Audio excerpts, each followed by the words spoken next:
En lo que fue el domingo 6 de septiembre, tuvimos 1.027 casos. Para hoy tenemos 833. Llegamos a un total de 48.780 casos confirmados por COVID-19. Tenemos de los casos registrados el domingo, 70 fueron por nexo epidemiológico y 957 por laboratorio. Para hoy, el corte de hoy, serían 83 por nexo y 750 por laboratorio. Tenemos 19.083 personas que han recuperado un estatus de recuperación. 496 personas se encuentran en estado de hospitalización. Los que están en cuidados intensivos son 213 personas, con un rango de edad desde los 24 años hasta los 91 años.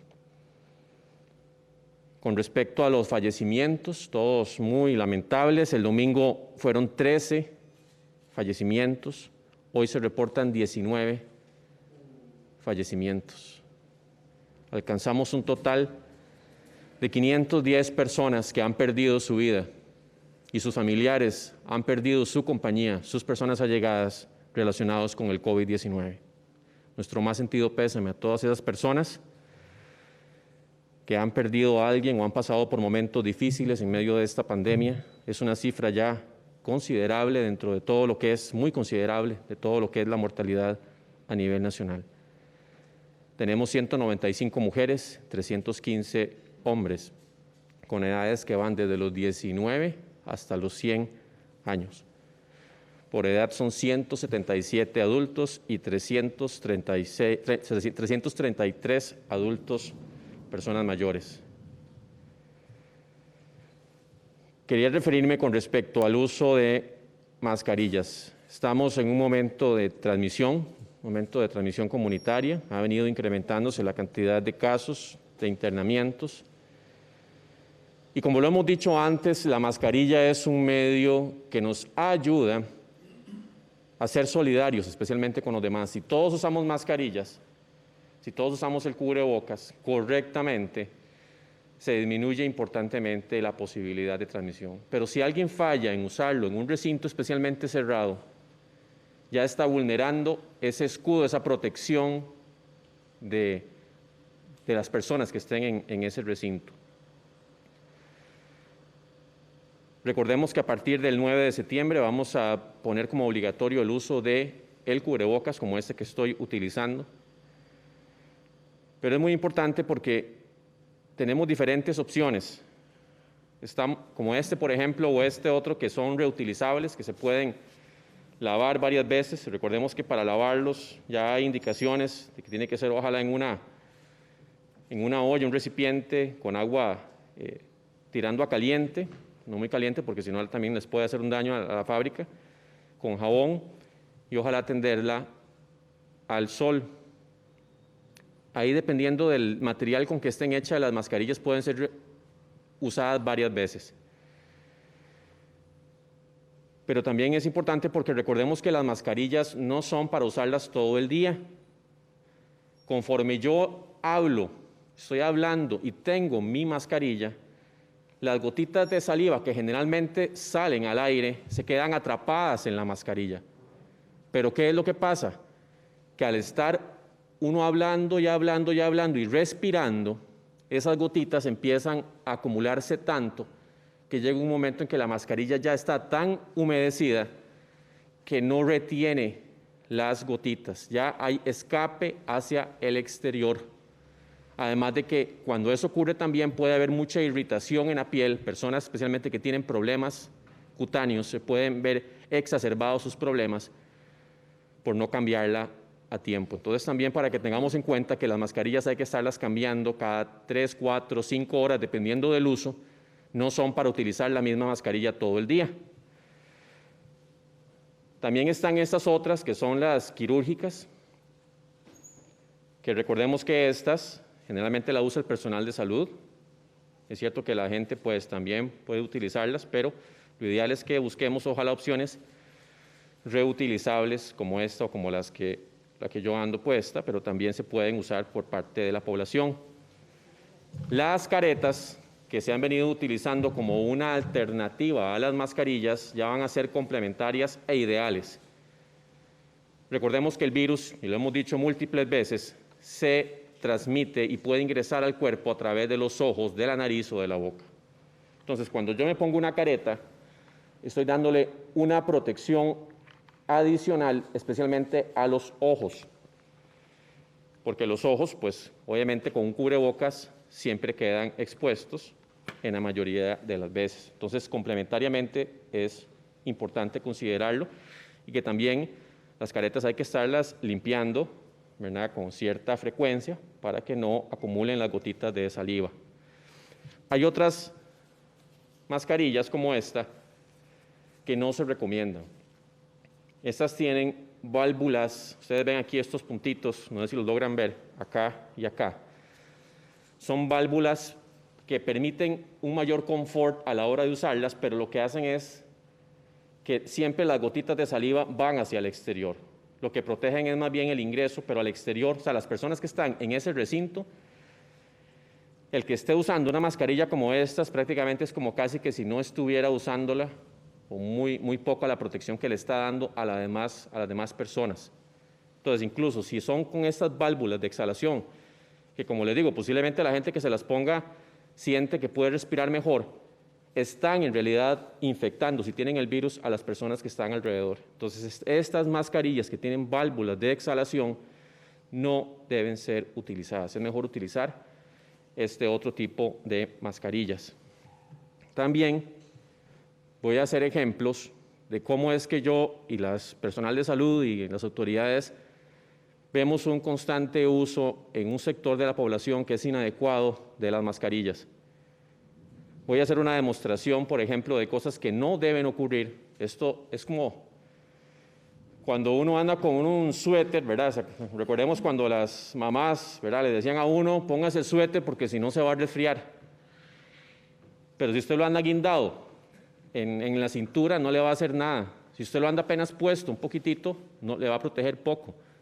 Las mascarillas es igual, hay que saber cómo utilizarlas. Entonces, hay gente que ha usado las mascarillas y las sigue utilizando de forma inadecuada, las andan como guindando, y voy a hacer una demostración. No voy a hablar cuando las tenga en la posición inadecuada. Por ejemplo,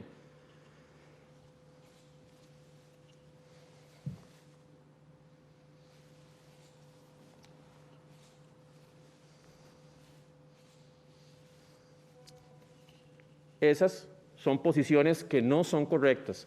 La mascarilla tiene que tapar la nariz. Ese es uno de los principales barreras que tenemos que proteger, la nariz, además de la boca. Si una persona la anda con debajo de la nariz, ya está mal utilizada. Igual hay gente que ya siente como incómodo y entonces de repente la empiezan a usar guindada aquí en el cuello o aquí arriba, ¿verdad? Como que en el cuello, como que si fueran más bien las amígdalas las que están transmitiendo el virus, o arriba como que si fuera que el virus se transmite por la frente, ¿verdad? Entonces, absolutamente esas son posiciones incorrectas y que por favor, o sea, esto es muy responsable. Si estamos usando una mascarilla, la idea es que la utilicemos bien, porque eso va a ayudar a que los contagios disminuyan. También quería referirme a que esto en realidad es complementario a las demás medidas. Y disculpen que se me haya desajustado un poco, voy a tratar de... Eso es complementario al distanciamiento. En el Día de la Madre me he dado cuenta de casos cercanos que se infectó o la mamá o se infectó el hijo por haber roto la burbuja social, que no las veían hace mucho tiempo y de repente rompen la burbuja y se infectaron.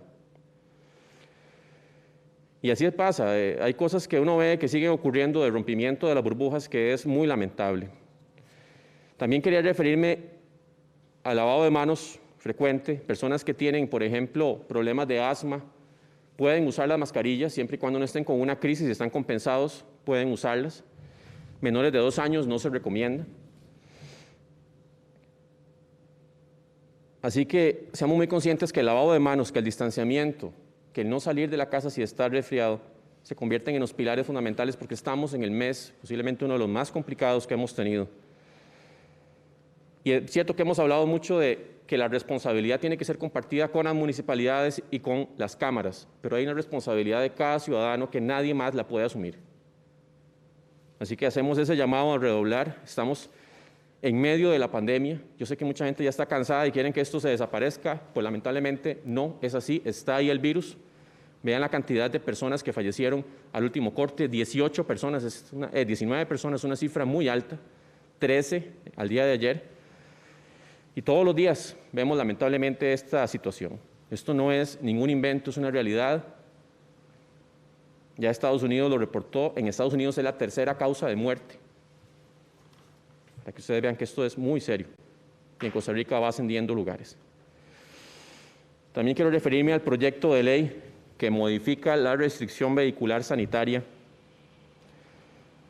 Por favor, le pido a los señores diputados, a las señoras diputadas, que no debiliten una de las pocas opciones que tenemos para desincentivar la movilización. Entre más movilización tengamos, más contagios van a ocurrir.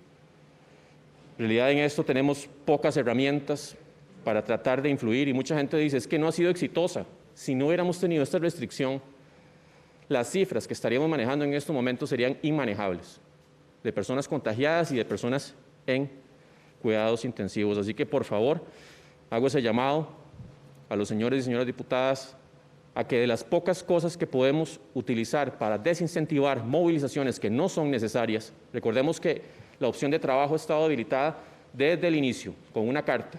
Ninguna persona puede decir que por la restricción vehicular no se le ha dejado o no se le ha permitido trabajar. También quiero referirme a que esto es una carrera de resistencia. Yo sé que a mí no me gusta hacer los símiles, pero en realidad es como un partido o una carrera.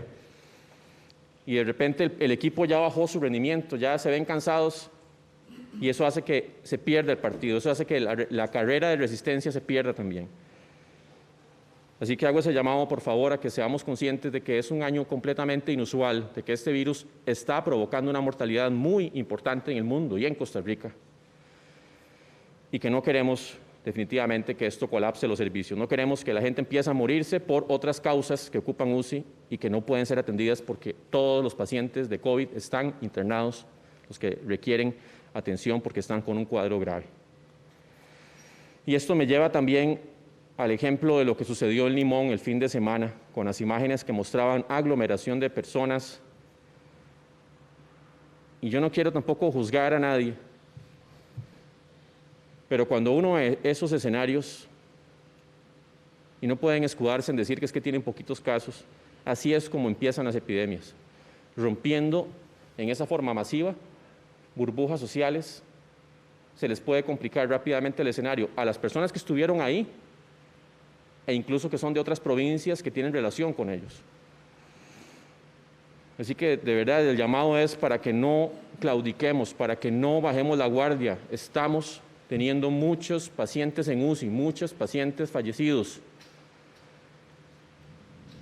Y mucho radica en la responsabilidad, en actividad ahora que se acerca el 15 de septiembre, en esa actividad patriótica y cívica que nos demanda un enemigo que es común a todos. Es un virus que no estamos viendo, pero que sí estamos viendo el impacto en los servicios de salud, estamos viendo el impacto en las funerarias. Así que, por favor, redoblemos esa responsabilidad, seamos conscientes que aunque queramos desfallecer en nuestros intentos de cuidarnos todos y todas, no lo hagamos. Este es el mejor momento que tenemos en la historia de Costa Rica para demostrar el cuidado que podemos darnos entre todos y todas. Muchas gracias. Muchísimas gracias al señor Ministro de Salud por reiterarnos estas medidas sanitarias tan importantes para cuidarnos todos y todos. Escucharemos al presidente de la Caja Costarricense de Seguro Social, el doctor Román Macaya, quien nos detallará los avances en aplicación del suero equino como tratamiento contra la COVID-19. Muy buenas tardes, don Román. Muy buenas tardes. Un saludo especial al doctor Daniel Salas, nuestro ministro de Salud, y a todos los que nos están siguiendo en esta conferencia de prensa. Hoy quisiera informar de una iniciativa que podría ser de alto impacto en el manejo de los pacientes COVID-19 en nuestros hospitales. Hoy lunes 17 de septiembre se inició la aplicación de los anticuerpos equinos a los primeros pacientes COVID-19 en 3 de nuestros hospitales. Este es un estudio clínico de investigación que va a incorporar 26 pacientes hospitalizados en 4 centros, que van a ser el Hospital México, el Hospital Calderón Guardia, el Hospital San Juan de Dios y SEACO. Hoy se inició la aplicación con 4 pacientes, 2 hombres y 2 mujeres, de edades 43, 60, 66 y 77, con la aplicación de este tratamiento desarrollado conjuntamente entre la Universidad de Costa Rica, por medio del Instituto Clodomiro Picado, y la Caja Costarricense de Seguro Social. El tratamiento es una mezcla de anticuerpos equinos de caballo que están dirigidos a diferentes puntos del virus para tratar de frenarlo antes de que genere secuelas o consecuencias para la salud de los pacientes. Tiene 2 objetivos. Uno es bajar la mortalidad de los pacientes que tienen esta enfermedad y la otra es tratar de rotar las camas en los hospitales más rápidamente mediante una recuperación más expedita en los hospitales y que los pacientes que ingresan en un estado moderado no evolucionen a un estado crítico que requiera de una cama de cuidados intensivos. O sea, que se queden en las camas moderadas y que de ahí salgan del hospital. Es un estudio que tiene como título Estudio Clínico Aleatorizado, Controlado, Doble Ciego, Multicéntrico para comparar la eficacia y seguridad de la administración de 2 formulaciones de inmunoglobulinas equinas anti-SARS-CoV-2, S y M, en pacientes hospitalizados con COVID-19. Básicamente, lo que se busca con este estudio clínico es comparar la eficacia y la seguridad de 2 diferentes formulaciones de estos anticuerpos. Una que tiene anticuerpos dirigidos a un solo objetivo, una sola proteína en la superficie del virus, y la otra formulación que tiene anticuerpos dirigidos a 4 objetivos o 4 diferentes proteínas del virus SARS-CoV-2. Los hospitales tienen investigadores, hay un investigador principal que es el que lidera todo el estudio, que es el doctor Alfredo Sanabria Castro, y luego en cada centro hay subinvestigadores. En el SEACO está el doctor Alonso Acuña Feoli, en el San Juan de Dios están los doctores Mario Cibaja Campos, el doctor Juan Ignacio Sileski y la doctora Anne Echeverry Macadles. En el Hospital México, el doctor Henry Chi-Hong Chang Cheng, y en el Calderón Guardia, el doctor José Pablo Madrigal Rojas. Además de estos investigadores, hay 10 médicos generales involucrados en el estudio, que son coordinadores clínicos que acompañan en la toma de muestras, en la aplicación de los sueros y básicamente en asegurar que todos los requisitos del protocolo se cumplan. El protocolo cumplió y pasó todas las normas regulatorias que se requieren para un estudio clínico. Es un estudio fase 2 y se da justamente 6 meses después del primer caso que se diagnosticó en Costa Rica. O sea, el 6 de marzo fue que se diagnosticó el primer caso y hoy 7 de septiembre se está aplicando el tratamiento ya en pacientes. Aunque el estudio realmente empezó ayer con la toma del consentimiento de los pacientes y la toma de la primera muestra, que le llaman la muestra 0, que es una muestra que busca medir la carga viral antes de la aplicación de estos anticuerpos para ver en qué nivel estaba el virus antes de la aplicación del tratamiento. Este tratamiento no sustituye la vacuna, lo que busca es, de nuevo, esos 2 objetivos, una recuperación más rápida y que los pacientes no evolucionen a necesitar de cuidados intensivos, y por otro lado, globalmente, bajar la mortalidad de los pacientes hospitalizados. Y estamos hablando de pacientes hospitalizados, porque esto es un tratamiento que se aplica de forma intravenosa, o sea, se aplica dentro de un hospital. Entonces, no vamos a evitar las hospitalizaciones, porque esto no se está aplicando en el contexto ambulatorio. No estamos yendo a las casas a aplicar de forma intravenosa este tratamiento, sino que son pacientes que ingresan a los hospitales y ahí se les toma el consentimiento, si están de acuerdo en participar en el estudio, y se les aplica el tratamiento. No es plasma, es diferente a la estrategia de plasma convaleciente, que es plasma tomado de pacientes recuperados, sino que son anticuerpos generados a base de las reacciones inmunológicas de caballos por parte del Instituto Clodomiro Picado. Y tienen una gran experiencia en la aplicación y desarrollo de estos tratamientos en el contexto de otro tipo de patología, que son las mordeduras de serpientes. El Clodomiro Picado tiene 50 años de experiencia en el desarrollo y la investigación de sueros antiofídicos.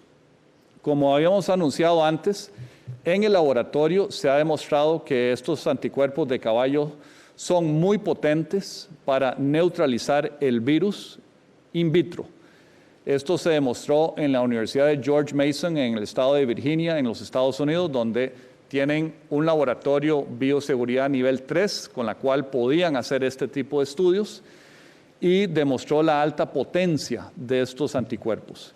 Y hoy es el primer día que vamos a comenzar estos tratamientos y pronto esperamos tener resultados de la eficacia en frenar el virus a tiempo antes de que evolucionen las consecuencias que genera el virus. Así que es realmente un momento de optimismo, pero nos guiará siempre la evidencia científica de cuál es la eficacia real de estos productos y su seguridad. Quiero también informar de otro tema, que es que la Caja ya inició con las notificaciones de las órdenes sanitarias de personas que están en un centro de salud de la Caja. Esto se hace por medio del EDUS, o sea, ya se generó una aplicación del EDUS, el Expediente Digital Único en Salud, con lo cual una persona que tiene síntomas, que es un caso sospechoso o podría ser hasta confirmado en ese momento, se le puede generar la orden sanitaria ahí mismo en el centro. Ya se capacitaron a más de 200 personas en el uso de esta aplicación, y al paciente se le da la opción de recibir esa notificación con un archivo PDF por medio de correo electrónico, o que se le imprima ahí mismo en el centro de salud y se lo lleve físicamente. El formulario o el documento, ya sea virtual o físico, tiene un número único para verificar la autenticidad de la orden sanitaria, con la cual la persona puede confirmarla y usarla también para efectos de enseñársela pues a su patrono si es necesario. Y si tuviera alguna duda o pregunta alrededor de esto, puede llamar al teléfono 1322 para hacer cualquier consulta respecto a estas órdenes sanitarias notificadas por la Caja, aunque son emitidas por el Ministerio de Salud. Muchísimas gracias al presidente ejecutivo de la Caja Costarricense de Seguro Social, el doctor Román Macaya. Iniciamos con las preguntas de los medios de comunicación y periodistas que nos acompañan aquí en el auditorio de la Casa Presidencial. Don Edgar Fonseca de puroperiodismo.com, su consulta, por favor. Muy buenas tardes señor ministro, muy buenas tardes don Román. Mis primeras consultas para don Daniel. Don Daniel, usted acaba de decir de que estamos pasando por el mes más complicado quizá a lo largo de estos 6 meses de alerta sanitaria. Según las valoraciones de ustedes, ¿en qué momento puede empezar a verse un respiro para el país a partir de las siguientes semanas dentro del crecimiento tan vertiginoso que se ha tenido de casos, contagios, fallecimientos y lo que se está viviendo. Segundo, usted ha insistido mucho en el uso de la mascarilla a partir del próximo 9 de septiembre y que se viene a desgastar en el uso diario. Mi pregunta ante inquietudes, sobre todo en redes, de cómo van a ser familias enteras con la adquisición continua de mascarillas que tienen su costo básico y para llegar a mantenerlas a lo largo de una semana, de un mes, y hasta dónde el gobierno no está valorando alguna posibilidad de asistencia, sobre todo a sectores más vulnerables y poco pues propensos a estar gastando diariamente en este tipo de mascarillas. Y tercero, dentro de las cifras que usted está brindando, más allá de los datos oficiales, ¿hasta dónde ustedes consideran, y esta pregunta también pues para don Román, creen que se puede estar dando una cifra negra, una cifra oculta de casos de contagios sin que el país y sin que el sistema los esté captando por el tema de la intrazabilidad que ustedes tienen y que han reconocido hasta el momento? Don Román, para usted, de estos experimentos, estas pruebas que se arrancan con el suero de quinos, en el caso de las pruebas de plasma de pacientes recuperados, ¿es algo que ya se vaya a tener con la, digamos, en consonancia, en coincidencia con esta prueba que se está anunciando usted? Eso sería. Si gusta, iniciamos con el señor Ministro de Salud, doctor Daniel Salas, y de seguido el doctor Román Macaya. Sí, don Edgar, gracias por las preguntas. Con respecto a la primera que usted indicaba, el respiro para el país, ¿en cuándo se podría dar con respecto a las transmisiones? Son muy variables. Sabemos que la transmisión que se ha venido dando en estos momentos ha sido muy importante, también ha sido en lugares densamente poblados, en lugares en donde muchas veces las condiciones tal vez para hacer los aislamientos no son las mejores, y eso pues complica. A la cantidad de personas que se han venido infectando, pues es normal que ya no se vuelvan a infectar los que ya se infectaron, pero si vemos las cifras todavía queda mucho contingente sin haber enfermado, entonces todavía estamos en un momento crítico y pues aquí va a depender mucho también de la respuesta de la población. Si la gente sigue comportándose de una manera ya cansada, desgastada, que le toman indiferencia a la pandemia, pues el escenario se puede prolongar hasta final de año perfectamente. Si existe una capacidad mucho más responsable, porque con las cifras que se están manejando de casos, que sabemos que no todos se captan, y ahí voy a otra pregunta que usted planteaba, hay muchos casos que por ser asintomáticos o porque simplemente la persona no dijo que había estado en contacto cercano con fulanito de tal y esa persona tuvo síntomas muy leves, irresponsablemente tal vez fue a trabajar o fue a algún lugar público y contagió a muchos más. Entonces, estamos en un punto en que es difícil hacer esa trazabilidad, tomando en cuenta que no todos los casos se logran captar y no todos los casos son sintomáticos, como más de un 20% que pueden ser asintomáticos. Entonces, si hay una responsabilidad de las personas, de las cámaras, de las municipalidades, de todos, de aplicar lo que tenemos que aplicar, lo que ya sabemos, porque lo hemos dicho muchas veces reiteradas, podemos hacer que en cuestión de un mes y medio el pico ya empiece a bajar. Cosa contraria, esto va a seguir por mucho más tiempo. Y con respecto a lo del asunto de las mascarillas, ya lo hemos dicho desde un inicio, también eso es un asunto de responsabilidad propia de cada persona. También hemos dicho de la economía que representa poder diseñarlas en la casa. Recordemos que se ocupan dos capas al menos, ¿verdad? Una de algodón y otra antifluidos, que la de algodón justamente va hacia adentro. Y eso pues, especialmente para que las personas puedan también diseñarlas, y eso es una economía enorme. Y aquí es un asunto de, como le digo, posiblemente nunca antes visto, nunca antes experimentado, y que estamos seguros que las mascarillas es un complemento, es una medida importante, pero que no puede reemplazar el hecho de que alguien enfermo salga de su casa y vaya a contagiar a otras personas. No puede reemplazar el hecho de que la apertura económica se confunda con apertura social y empezamos a ver que las playas se abarrotan y que hay restaurantes que llaman y dicen aquí no cabe ni un alma. Cuando empezamos a ver esas cosas, entonces lamentablemente uno se da cuenta que hay personas que están viviendo en otra dimensión, en donde no hay virus, en donde no hay pandemia. Estamos en media pandemia, estamos en la situación, como decía yo, más aguda a nivel país y que demanda el más alto grado de responsabilidad de cada quien. Gracias al doctor Salas. Doctor Macaya, su respuesta.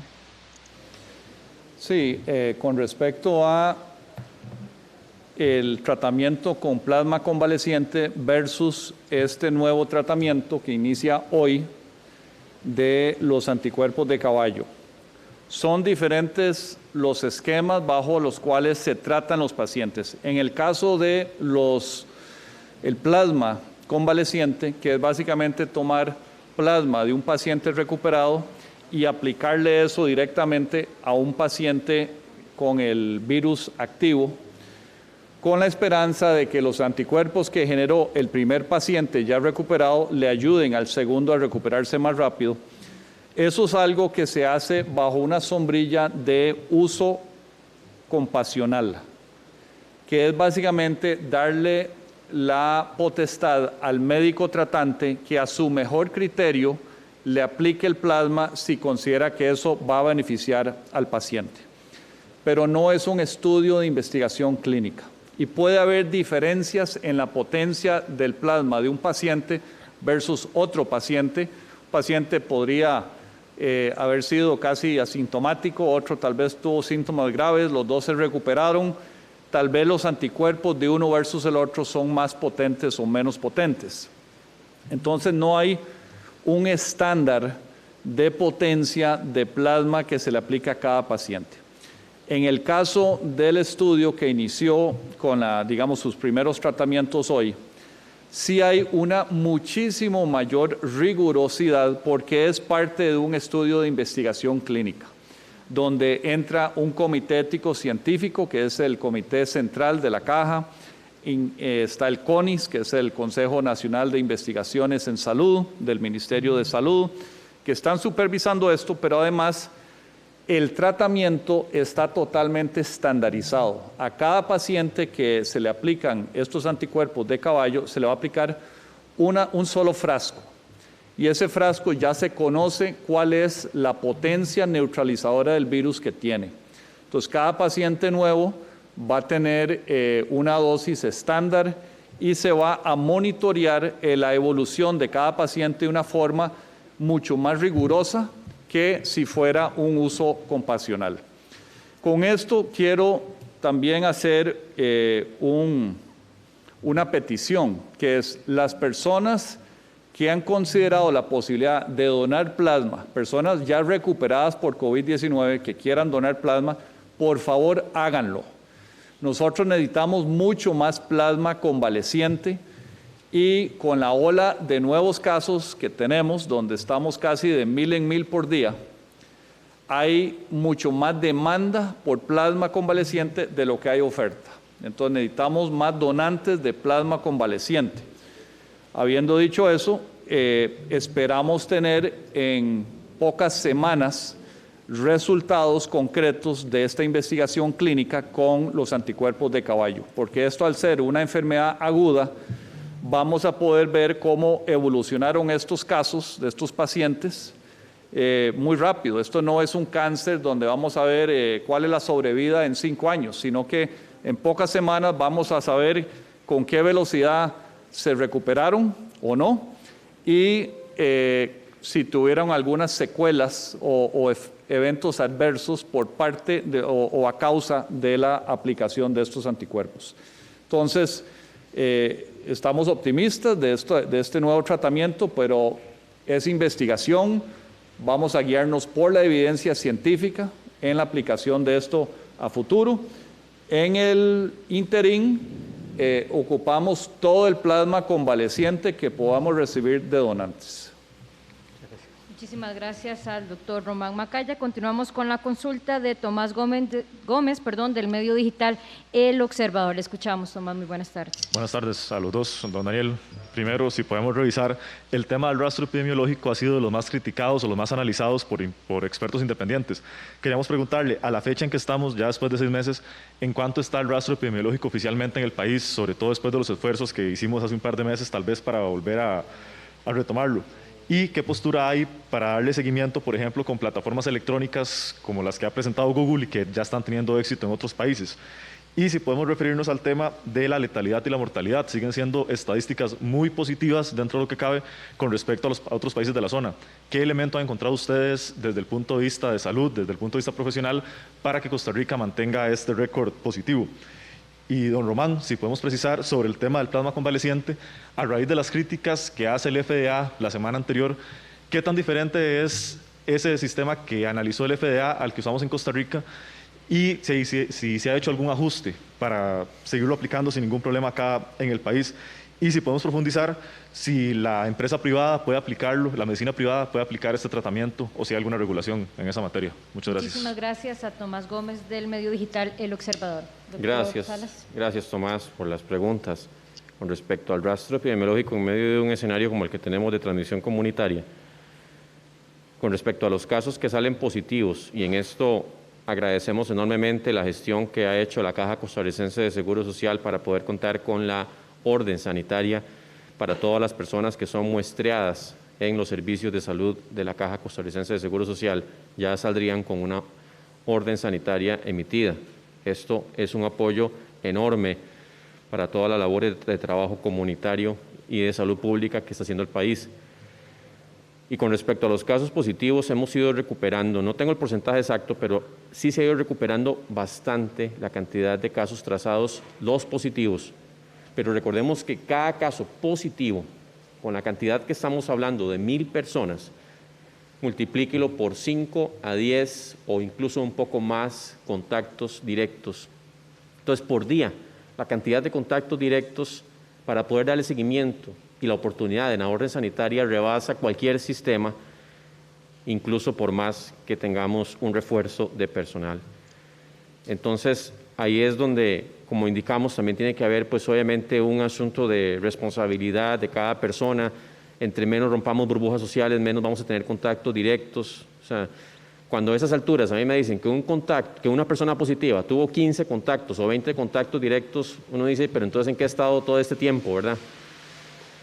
Y las plataformas electrónicas ya hemos ido avanzando para poder implementar. Lo que pasa es que también en esto ha habido algunas personas que apoyan y dicen esto va a ser un éxito o ha sido un éxito, otros han criticado normalmente que no ha apoyado mayormente. Recordemos que esto va a ser voluntario y que esto va a depender mucho también justamente de que las personas estén pues dispuestas a utilizarlos, pero ya hemos ido avanzando en una solución que nos permita dar un apoyo complementario para la parte de trazabilidad de contactos.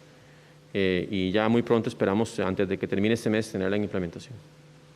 Con respecto a la letalidad y el balance que usted menciona, pues yo creo que aquí definitivamente un factor que ha ayudado mucho ha sido pues que la mayoría de la población ha estado respondiendo satisfactoriamente a todas las medidas. Yo cuando aquí trato de decirle a la gente, ¿verdad?, que no se ha matriculado, que entra en una negación, que no hay pandemia y que no existe esto y que no quieren aplicar medidas.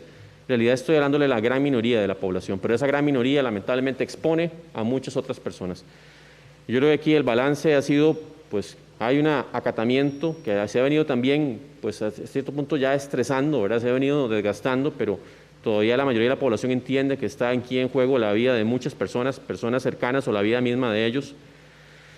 Y también no podemos jamás negar el excelente sistema de salud, de atención directa que tenemos a nivel público, en donde tenemos profesionales del más alto nivel en la Caja Costarricense de Seguro Social, que tenemos una red hospitalaria, y ahí el doctor Macaya se puede extender, que cubre todo el país con sistemas ágiles de transporte y de acceso, y que, como ustedes ven, ya con el apoyo del clodomiro picado, estamos haciendo un estudio de primer mundo en Costa Rica, que es parte de todo lo que hemos venido avanzando, ampliando la capacidad instalada, buscando cuál es la mejor evidencia de los tratamientos que se pueden utilizar y siendo lo más responsables desde el punto de vista de aplicación de todas las herramientas que podemos para atender a las personas que llegan a los servicios de salud. Muchas gracias.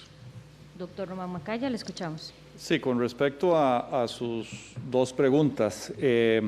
Primero, si se ha hecho algún tipo de ajuste en la aplicación del plasma convaleciente. La respuesta es no, se sigue aplicando bajo esta sombrilla de uso compasional. o compasivo, para básicamente darle al médico tratante la potestad de aplicarlo a su mejor criterio, de lo que ahí el enfoque principal es el beneficio del paciente. Entonces se le dan las herramientas al médico para que decida qué es lo que mejor considera que sea de beneficio para el paciente. En cuanto a si la empresa privada podría aplicar plasma convaleciente en un centro privado, no hay ningún impedimento a eso. Tienen que nada más tener obviamente el plasma disponible, pero eso se puede aplicar en cualquier centro que tenga las capacidades. Quisiera mencionar que la aplicación de plasma convaleciente no es algo totalmente nuevo. Esto se ha hecho muchas veces en la historia, en muchos países, incluyendo Costa Rica, y lo que se hace es un control de calidad de esa plasma para que no hayan otros patógenos contagiosos dentro de ese plasma que se va a dar a un paciente nuevo. Pero hasta el momento lo que se ha visto en los ya varios cientos de pacientes que se han tratado es que no ha habido eventos adversos importantes, así que no pareciera tener un problema de seguridad. Y en cuanto a la eficacia, probablemente es variable dependiendo tanto del donante del plasma, qué tan potentes eran esos anticuerpos, como del receptor de ese plasma, en qué estado está. No es lo mismo aplicarlo a un paciente que está recién ingresado a un hospital y está, digamos, suficientemente grave para estar en el hospital, pero no crítico, a un paciente que ya está entrando en una UCI, ¿verdad? Entre más temprano probablemente es mejor. Y nada más para estar claros, al ser uso compasional, tiene que haber un consentimiento informado del paciente. El paciente tiene que conocer todos los riesgos y aceptar el tratamiento. Sí, hay un consentimiento que toma el médico y él tiene la investidura para tomar ese consentimiento. Muchísimas gracias por su consulta, Tomás Gómez del Observador. Tenemos dos consultas de medios regionales, una para el doctor Salas y una para el doctor Macaya. Iniciamos con la del doctor Salas por parte del medio de comunicación Mundo Escazú. Dada la enorme cantidad de casos positivos y el colapso de las áreas rectoras, ¿se ha considerado cambiar la estrategia de notificación de órdenes sanitarias de forma individual? Doctor Salas. Sí, recordemos que legalmente la orden sanitaria tiene que ser o es un documento que tiene que darse de forma personal para que pueda responder ante la ley. Yo no puedo responsabilizar a una comunidad entera o un distrito entero con una sola orden sanitaria. Siempre tiene que estar esa figura de emitirla individualmente. Y yo quiero aquí agregar dentro de lo que hemos hablado, yo sé que también lo hemos dicho varias veces, pero sigue siendo central. Veo que siguen habiendo muchas reuniones presenciales. Y hemos dicho que si por un asunto de fuerza mayor, porque ya no se encontró la forma de que no se hiciera presencial, tiene que buscarse espacios sumamente abiertos, con buena circulación de aire y que duren lo menos posible. Yo sé que hay personas que les gusta que las reuniones duren mucho, ¿verdad? Que duren 2, 3 horas, porque eso como que demuestra que se tocaron muchos temas. Tenemos que ser muy sucintos, muy al grano, muy puntuales. Cuando tiene que hacerse una reunión presencial, lo ideal es que sea virtual, y hay muchas herramientas aquí. Nadie casi que puede decir que no tiene acceso a una herramienta para hacer reuniones virtuales. Y también el teletrabajo, tanto en empresa privada como en el sector público. Todo lo que pueda ser teletrabajable, por favor, hagamos el esfuerzo, repasemos, veamos cómo podemos habilitar el teletrabajo al máximo, porque estamos hablando de que en estos momentos, con la cantidad de transmisión que existe, tenemos que buscar siempre las formas de minimizar, de llevar al mínimo posible todos esos riesgos que se pueden dar para los contagios. Gracias, doctor Salas. Doctor Macaya, el medio regional Acontecer Herediano. ¿Han contemplado la atención presencial de pacientes con patologías y citas de control de VAIS o clínicas? Ya que hay varias personas que nos han comentado tener problemas o síntomas de diabetes e hipertensión y no han podido ser atendidos presencialmente, solo por llamadas. ¿Se está valorando esta atención de manera personal, doctor Macaya? Bueno, empiezo abordando esta consulta de la siguiente manera. Primero, todas las emergencias se atienden. O sea, en una emergencia con o sin pandemia, hay que atenderla. Entonces, si hay un problema serio, si hay una situación de emergencia, por favor acudan a un centro de salud que tenga servicios de emergencia para que los atiendan.